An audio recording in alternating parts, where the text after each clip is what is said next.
ओम नमस्कारः महोदय। नमस्कारः महोदय। मम नाम वेङ्कटरमणमूर्तिः।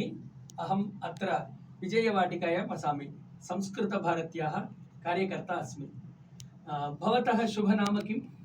मम नाम यूसि। भवान् कस्मिन् देशे निवसति? इदानीं लङ्कादेशे वसामि। मूलतः कुत्र? मम मातृदेशः जपान् अस्ति। जपान्। जपान् देशः अस्ति। भवतः जन्म जपान् देशे अभवत्। आम्। संस्कृतं कथं पठितवान्? संस्कृतम् अहं संस्कृतभारत्याः परिचयः कोर्स् मध्ये ओन्लैन् मध्ये अहं पठितवान्। कुत्र ऑनलाइन किम् आसीत्? सम्यक् आसीत्। खरगपुर IIT मध्ये। आम्। उत्तमं। कथमस्ति सम्भाषणं? अहम् इदानीम् अपि सम्यक् सम्भाषणं कर्तुं न करोमि, परन्तु किञ्चित्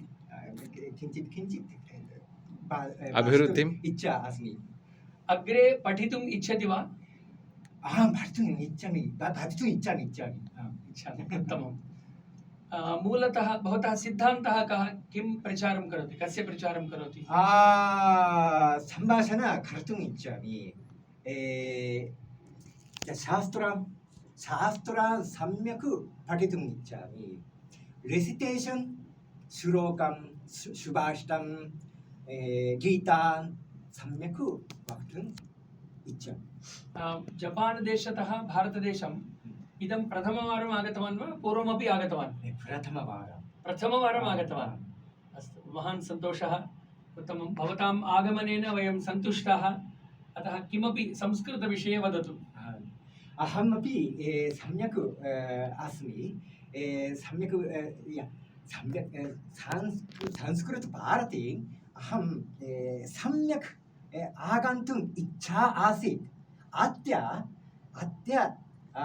आगन्तुं शक्तवान्। बहु सम्यक् अस्मि। महान् सन्तोषः महोदय। सम्यक् सहायं कृतवान्। भवतः सहायान् अहं सम्यक् सन्तोषः अस्ति। सर्वं संस्कृतमातुः कृपा एव। अस्तु, धन्यवादाः। धन्यवादः महोदय। नमस्कारः।